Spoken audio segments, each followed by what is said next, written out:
Many of our former strengths, based on our close ties to America, have become our weaknesses that we must correct. This is North Korea-level propaganda coming from the very person leading our country. In a 10-minute address to the nation, our Prime Minister basically prepared us for the massive incoming pain that is about to cripple our nation due to his government's failure in securing a trade deal with the US. And yet there were so many lies, some bordering on pathological manipulation, which begs the question, but was it truly a failure of his government? Or was it by design? My name is Elliot Daniel, and this is the Right Call Report. Like, share, subscribe. Any interaction on this channel helps push the truth out and maybe someday break that CBC-induced coma that so many Canadians are under. And if you're tired of that same old government and media BS and finally want some common sense commentary, well then smash that subscribe button because you're in the right place. Doing research for this episode made me weep for what's coming for Canada, so stick around because you don't want to miss this. Let's look at all the lies of the Carney address, and I got the receipts to prove it. But first, expert testimonies have begun in Senate committees regarding Bill C-9, the Online Safety Act, aka the act that jails you for dank memes on Facebook and mean posts on Twitter. Sorry, I mean X.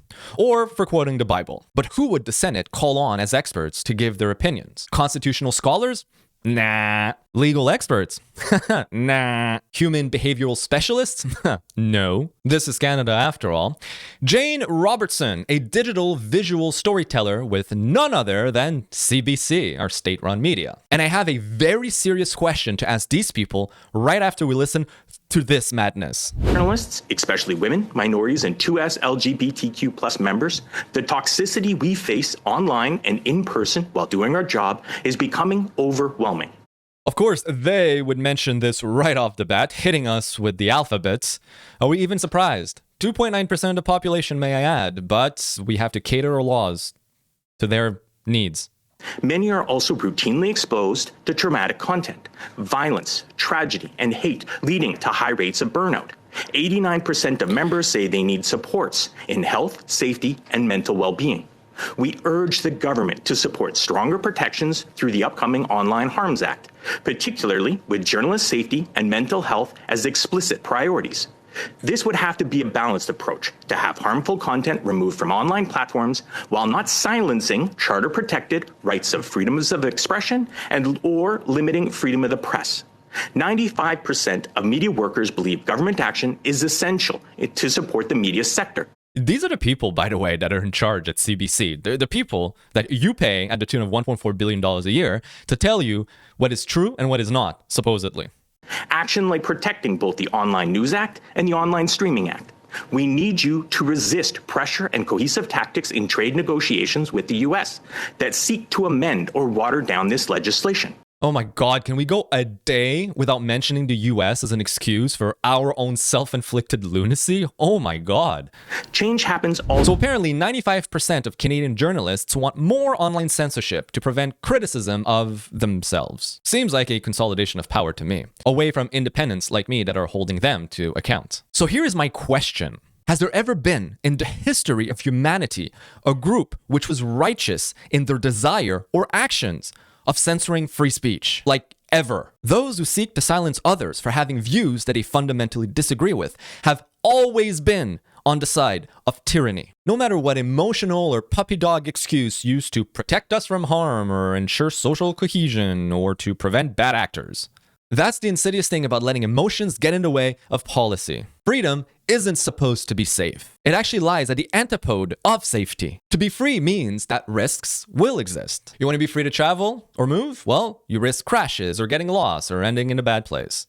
You want freedom to assemble? Well, there's risks that you'll end up in a bad group in a place that you shouldn't be. You want freedom of speech? Well, there's the risk that people will say bad stuff, mean stuff, or even dumb stuff. But history has shown us time and time again that being free to say what you want is far more important to a functioning democracy than the risk of offending that it carries. It's also needed to seek truth. Truth cannot exist without challenging existing narratives. And that will be uncomfortable to those who are used to the old narrative. Now, pay attention to this part. We urge the government to support stronger protections through the upcoming Online Harms Act, particularly with journalist safety and mental health as explicit priorities. So let me get this straight. They chose on their own a profession that exists in the public eye, which will inadvertently attract criticism, but because they appear to be unable to handle said criticism or simply don't have a thick enough skin, they want the government to come and restrict your speech to protect them. They really want to restrict your rights. That's not how a free society operates. And to yield to these authoritarian and morally bankrupt individuals is a massive mistake. Now, another massive mistake, however, is listening to the speech that Carney gave over the weekend. So here we go again, right on time. Mark Carney addresses the nation right after bribing his way to a majority government. The message is more of the same, but the rhetoric is being tuned up to extreme levels to the point of, dare I say, downright manipulation of Canadians.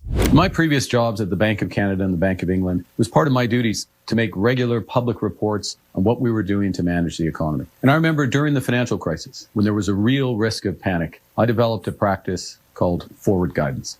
It was designed to assure people that however difficult the situation seemed on any given day, that we were acting. No, you didn't. That's a lie, Mark. You didn't develop forward guidance, you naughty little boy. I mean, and that earned him a community note on X. That was his post claiming that during the financial crisis, he developed a practice called forward guidance. Nah, that's a lie. The community note states that Mark Carney did not develop forward guidance. The concept emerged in the 1950s with the Federal Reserve and was used by the Bank of Japan in 1999. Carney implemented it as Bank of Canada governor starting in 2009 and later at the Bank of England. He could have said he implemented it, but he didn't. He said he developed it. So that's lie number one. The current situation. The world, as I said earlier, is more dangerous and divided. The U.S. has fundamentally changed its approach to trade, raising its tariffs to levels last seen during the Great Depression. Many of our former strengths, based on our close ties to America, have become our weaknesses. Weaknesses that we must correct. Well, there's that fear-mongering. What he said is not a fact. It's an opinion. It's an emotion of fear that is seeding in your mind. When you rule through fear, history has proven time and time again that people will go against their very own interests in order to feel safe. And fear is an emotion that our prime minister keeps shoving down our throats at all times. I mean, once you see it, you cannot unsee it. All you have to do is go on the prime minister's X account and search for the word dangerous. And then you'll be greeted with a plethora of that, our responsibility to serve them in return by rebuilding, rearming, and reinvesting in the armed forces to defend Canada in a more dangerous world. In a more dangerous and divided world, Canada's approach is principled and pragmatic. In this increasingly dangerous and divided world, Canada and Europe are elevating our defense partnership. In a more dangerous and divided world, partnerships like this make each of our nations safer, stronger, and more prosperous. Canada is an Arctic nation. In a more dangerous world, we're working closely with our allies. The world is becoming more dangerous and divided. At this hinge moment for our country and our allies, Canada is ready to lead. In a more dangerous and divided world, Canada. The world is becoming divided and dangerous. In a more dangerous, divided world, Canada. Do you see? It's the new tagline. In a more dangerous and divided world. He keeps shoving it down your throat to scare you. And when you are scared, you are malleable. You're easy to manipulate and influence. He will sell you safety, come hell or high water, and you will accept it because you have this inherent desire to feel safe because you've been scared shitless into believing the world is dangerous and divided. Come on. Is it really that dangerous and divided compared to 100 years ago? Come on now. Our great-grandparents would be laughing at us. Most affected by U.S. tariffs in autos, in steel, in lumber are under threat. Businesses are holding back investments, restrained by the pall of uncertainty that's hanging over all of us. Wait, so your solution is to import Chinese EV instead and reduce the tariffs from 100% down to 6.1% on Chinese EVs? Because that definitely won't hurt our auto sector at all, right? How dumb do you think we are? Here's Unifor calling to maintain China EV surtax to protect Canadian auto jobs. It's not the US here that's hurting our auto industry. It's us. It's our government. And I quote, Canada's auto industry is facing an existential crisis with U.S. tariffs threatening current and future product investments, including electric vehicles. Lifting tariffs on China will make a bad situation far worse if Canada becomes a dumping ground for cheap, unfairly subsidized imports. So you got it here. He's not even really looking for the solution. Effectively, and you'll see where I'm going with this, but in the end, all of this serves only the interests of one nation and one group of individuals. And it's clearly not Canada, no matter what he keeps telling you in a more dangerous and divided world. And the days that young Canadians have known all their lives haven't been that good.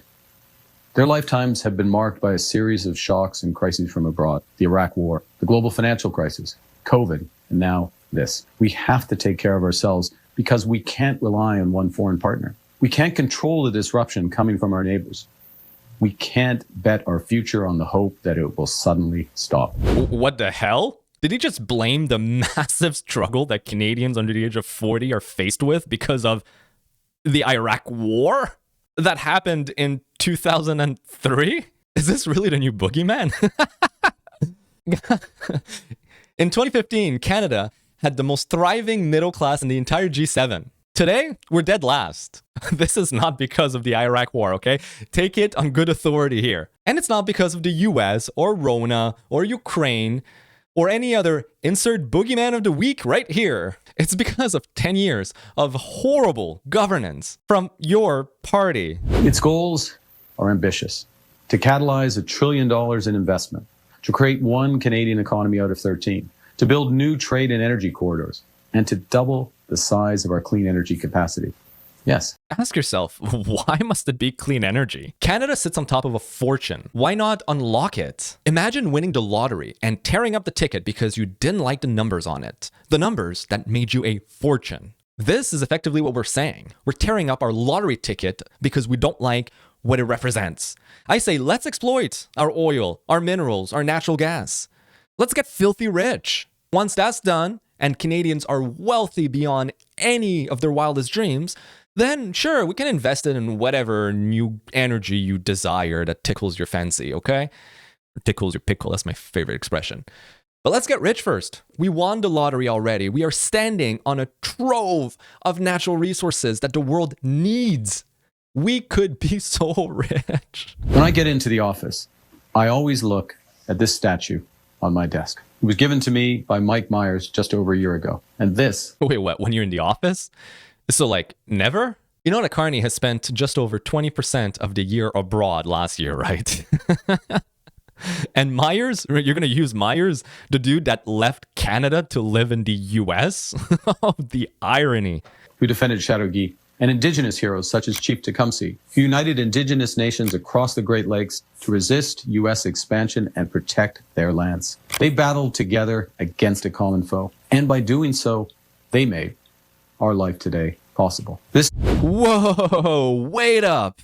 Not only is this more fear-based messaging, but notice that he's seeding the narrative that the US is now a foe. Not a partner, not an ally, not a stubborn cousin whom we have disagreements with, but a foe, an enemy. That is pathological level manipulation right here. He's working up Canadians to hate and to turn on the US right in the arms of who?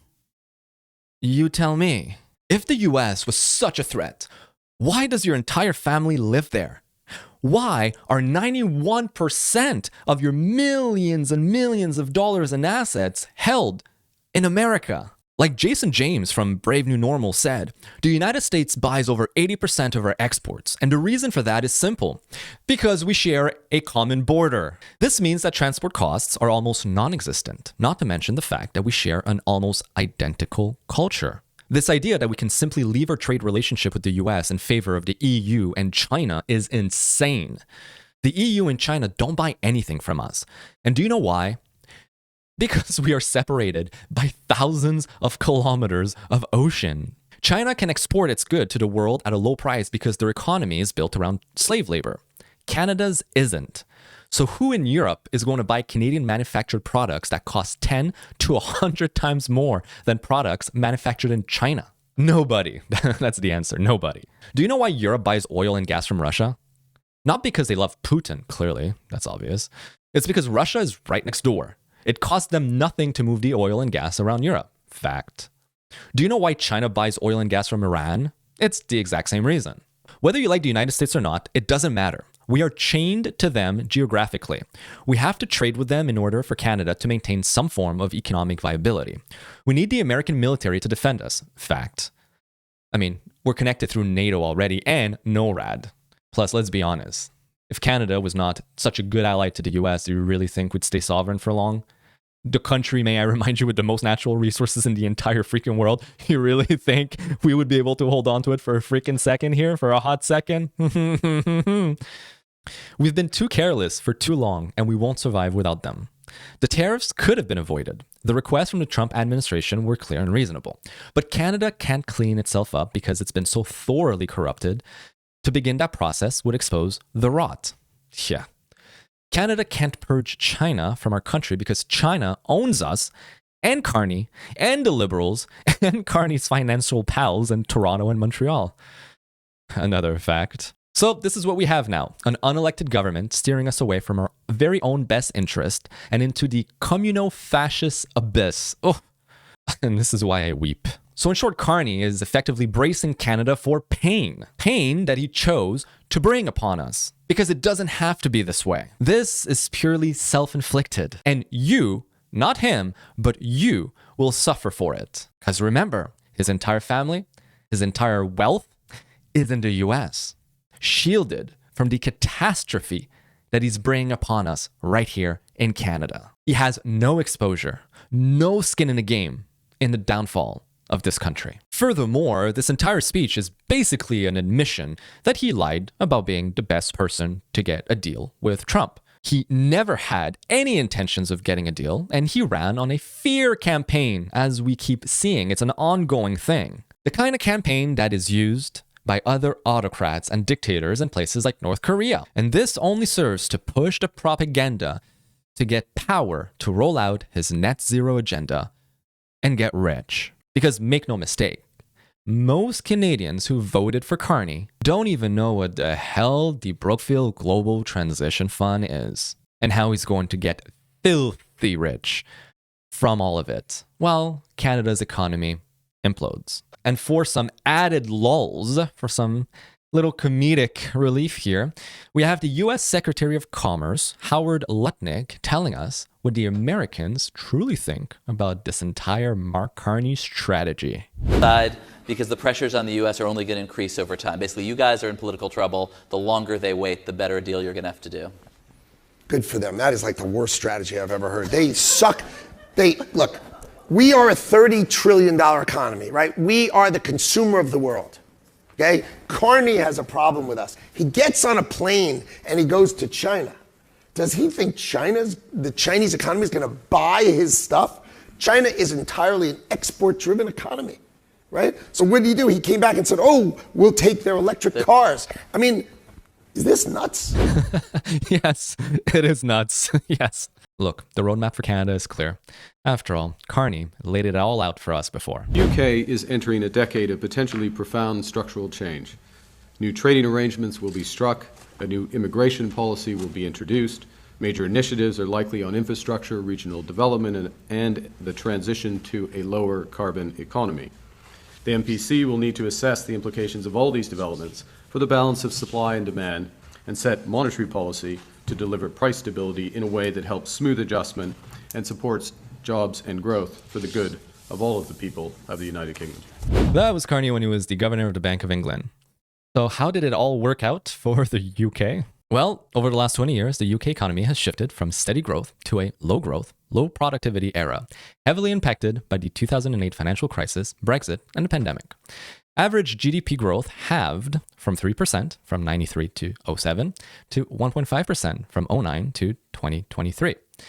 Despite recent signs of recovery in early 2026, long-term performance shows stagnation. Well, that coincides with Carney's tenure as the Bank of England governor from July 1st, 2013 to March 2020. The only difference now is, unlike the Bank of England governor, where he has limited power and limited tools at his disposal to enact his ideological beliefs, now he's the prime minister of a majority government with unfeathered power, legitimately the powers of a dictator. He can ram any legislation, pass any order in council, appoint anyone he wants, and fire anyone who opposes him. Plus, he gets to put senators in place and judges on the bench. So this roadmap is going to get rammed through our throats, come hell or high water. And if you want to see how this is already impacting Canada and how over the last decade, over $1 trillion of capital has fled the country on the largest financial exodus of capital that this country has ever seen, well, click on the video right here. I break it down.